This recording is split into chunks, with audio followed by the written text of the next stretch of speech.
Hello tout le monde, j'espère que vous allez bien. Alors aujourd'hui on se retrouve pour une nouvelle vidéo. Ça fait quelques jours que je voulais faire cette vidéo mais j'avoue que j'ai pris un petit peu de temps à la faire parce que j'étais pas prête à la faire. Ça fait quelques jours que je suis déjà rentrée en Belgique mais j'ai pris quelques jours à la tourner parce que j'avais juste aucune motivation, j'étais déprimée. Aujourd'hui là ça va un peu mieux donc je me suis dit allez on y va, go tourner cette vidéo. Donc comme vous avez pu le voir dans le titre et comme vous pouvez le constater ici, on n'est pas du tout dans mon décor habituel puisque je suis revenue en Belgique à cause du coronavirus. Donc mon année d'échange a été raccourcie de 3 mois au final. Donc dans cette vidéo, j'avais envie de vous expliquer un petit peu ma situation. Donc mon rapatriement en Belgique d'urgence à cause du coronavirus, la fin de mon année aux États-Unis, comment ça s'est passé, quand est-ce que ça s'est passé, etc. J'avais envie de vous partager ça parce que c'est aussi partie de mon expérience au final. Et voilà, je pense que cette vidéo va être plutôt longue parce que j'ai beaucoup de choses à dire, donc n'hésitez pas à prendre un petit casse-croûte, un petit snack. Bon, moi je ne vais rien prendre parce que pour l'instant j'essaie de faire un petit peu attention parce que j'ai mangé beaucoup de crasse aux États-Unis, j'ai pris beaucoup de kilos, donc là je me réhabitue petit à petit aux légumes. Donc, par où commencer? Je pense que c'était le jeudi 19 mars, c'était un jour comme les autres pour moi, donc j'étais à l'école. Et j'étais en train de chatter sur mon téléphone et tout d'un coup je vois que en Belgique, toutes les écoles décident de fermer à cause du coronavirus. À ce moment-là, moi j'avoue que j'étais un peu surprise mais j'avais entendu des rumeurs comme quoi ça allait se passer. J'étais pas tant surprise que ça mais ça m'a quand même fait un coup. Je me suis dit voilà c'est concret, ça se passe vraiment. Mais bon, moi j'étais aux États-Unis, à ce moment-là c'était encore très loin pour moi parce que dans mon état du Michigan il n'y avait que 2 cas de coronavirus à ce moment-là. Donc je continue ma journée en mode normal. Donc à la fin des cours je rentre chez moi et puis je reviens de 6h à 9h du soir pour ma répétition de comédie musicale. Parce qu'en fait je vais vous expliquer, je faisais partie de la comédie musicale et on avait travaillé pendant 3 mois. 3 heures par jour et là c'était la semaine avant la semaine des shows en fait, donc la semaine suivante on allait présenter nos 3 spectacles. Donc on était hyper excités, on était prêts, on avait trop hâte de le faire. Moi en plus j'avais eu la chance d'avoir un des rôles principaux, donc c'était la première fois de ma vie que je faisais une comédie musicale. C'était peut-être une expérience unique que j'allais faire une fois dans ma vie et j'étais trop excitée. En fait on avait un grand auditorium dans notre école où il y avait 600 places chaque fois. Du coup voilà, j'étais trop excitée et donc d'ailleurs ce jour-là c'était la première soirée où on avait fait une répétition générale avec les micros, les costumes, etc.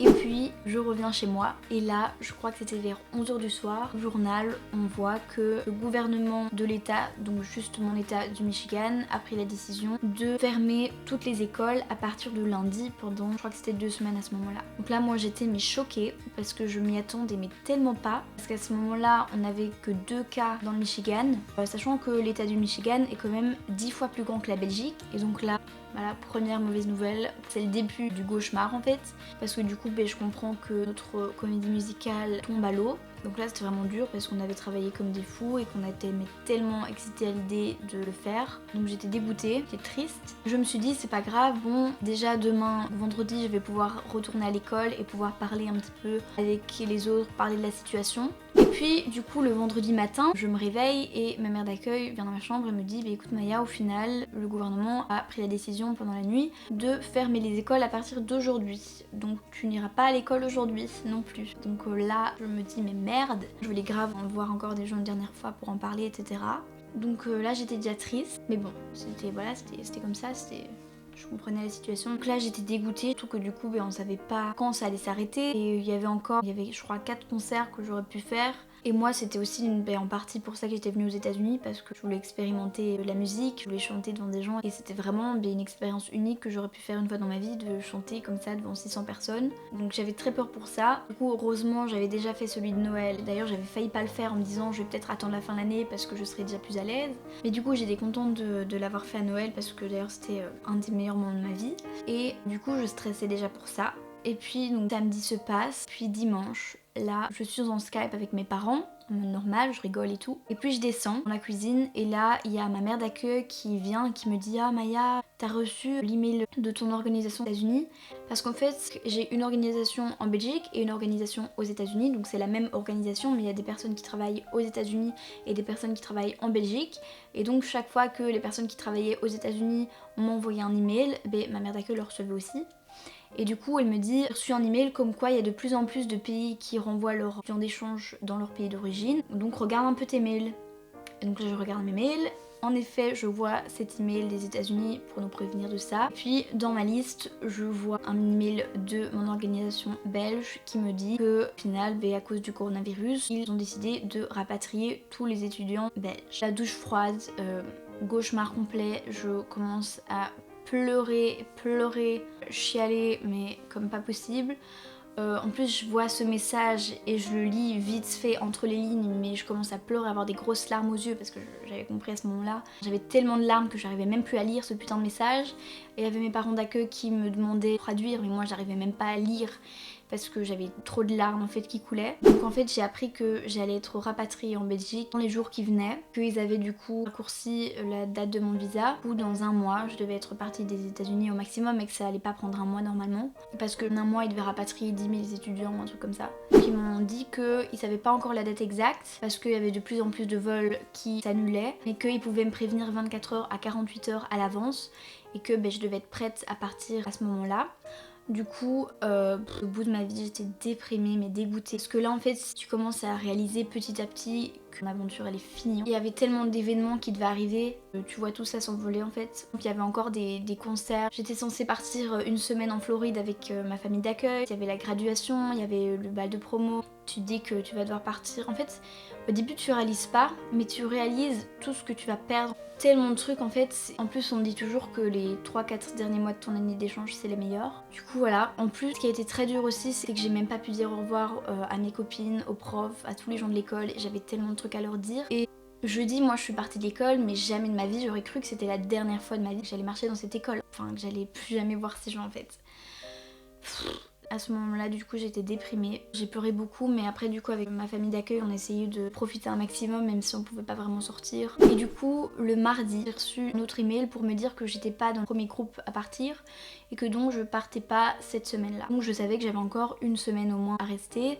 Comme on voyait en fait qu'il y avait de plus en plus de vols qui s'étaient annulés, on avait quand même un petit espoir que je puisse rester. Surtout qu'en plus, moi, je comprenais pas à ce moment-là que en Belgique c'était 10 fois pire qu'aux États-Unis, enfin en tout cas dans mon état. Moi jamais de ma vie en fait j'aurais cru que j'allais devoir partir. J'étais 10 étudiants d'échange dans mon lycée et j'étais une des premières à partir. Cette semaine-là je ne suis pas partie et puis le mardi de la semaine d'après, j'étais en train de jouer avec ma famille d'accueil au Monopoly et je reçois un email comme quoi ils m'ont trouvé 3 vols parce que c'était plus possible à ce moment-là de trouver un vol direct et du coup je devais partir mercredi.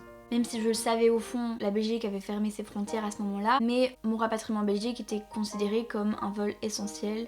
Du coup, je pouvais encore retourner en Belgique. J'ai eu 2 jours, mais j'avais déjà commencé ma valise parce que je savais que je partais. Du coup, j'ai vite fini ma valise, profité un maximum, mais encore maintenant, franchement, il y a des jours, je suis déprimée. Voilà.